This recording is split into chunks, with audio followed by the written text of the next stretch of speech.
Hey, today I'm talking about 3 movies starring Errol Flynn and Olivia de Havilland, and all directed by the same director, and I got all 3 of them from the library, woo! And the names of those 3 films are Captain Blood, Dodge City, and The Private Lives of Elizabeth and Essex.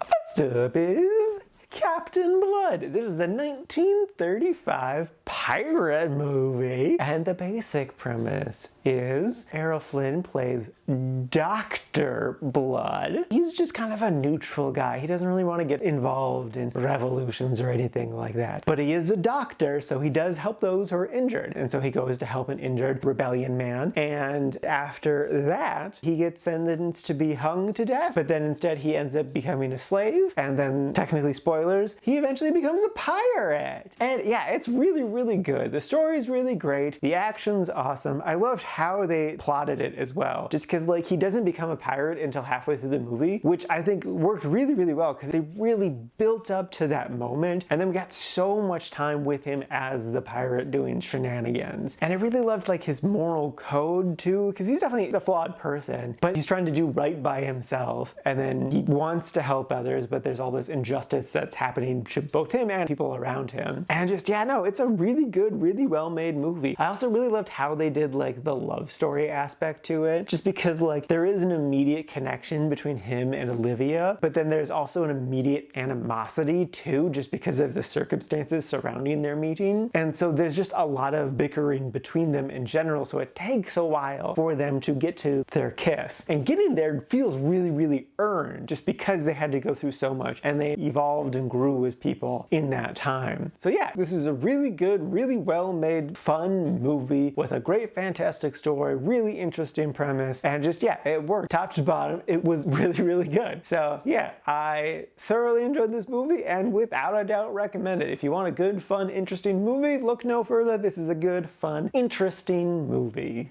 Next up is Dodge City. This is a 1939 Western about the infamous Dodge City. So the basic premise is we meet the town at the foundation of its existence, and we have all this hope about the future. As things would have it, the town is overrun by criminals and ne'er-do-wells just looking for a good time. And Errol's cowboy character really doesn't want to, interfere, because even though he does see this injustice that's happening, he also is not, like, the most well-equipped for fixing these systemic issues. But eventually he does see an injustice that crosses the line. He's like, all right, I'm taking care of things. And again, it's really, really good. The action's great. The characters are interesting. I particularly like the side characters too. Again, there's a fun dynamic between Olivia and Errol. And there's like an animosity for a bit, but this one they get together more quickly. And I like the end too. I think the end was a really interesting, fun choice. Yeah, no, it was just a good, fun, interesting time. Was there anything else I want to say about it? Fun fact, according to the back of the DVD case, Dodge City later gained another distinction when it inspired Mel Brooks's cowboy parody Blazing Saddles. Double feature,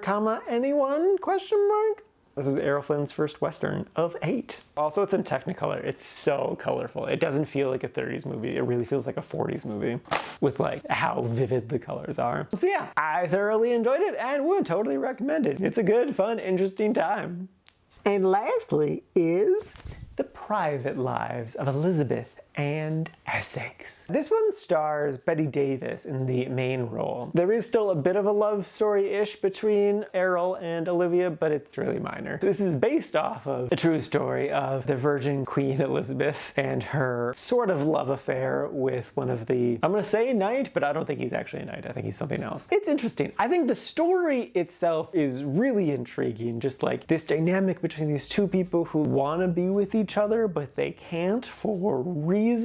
movies, and he's a really good fighter, and he's really, really popular with the people, and had there been a democracy in England at this time, he totally would have been crowned king or president or whatever by the people. But he also has a deep love for Elizabeth, but they also just like have this tension between them at all times because of like power dynamic issues, but then also like there's lots of miscommunication that happens, and some of it's their fault, but other times, a lot of other times, it's other people intentionally messing with them as a vie for power and stop him from getting power. So yeah, no, the story was great. And I do think Betty gave a great performance as Queen Elizabeth. I especially like she was very shaky. That was a really interesting choice that I enjoyed. She really felt the part. Though it does annoy me that they cast someone in their 30s to play a 60-year-old, especially when like the main crux of the story has to do with there's a 30-year age difference between these two lovers. And that's a big deal for the whole story. But that's Hollywood being Hollywood. It's just so frustrating because like this is a perfect role for a 60-year-old actress. Give it to her. I'm sure there was definitely plenty of good ones in the late 30s.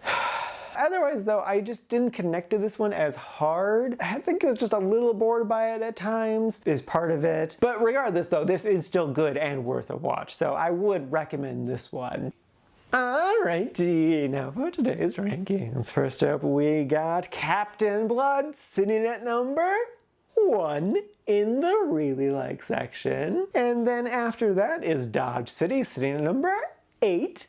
Again in the really like section. And then bringing up the rear, not too terribly far behind, is The Private Lives of Elizabeth and Essex, sitting number 18 in the quite like section. And this is have a total of 27 old movies so far this year.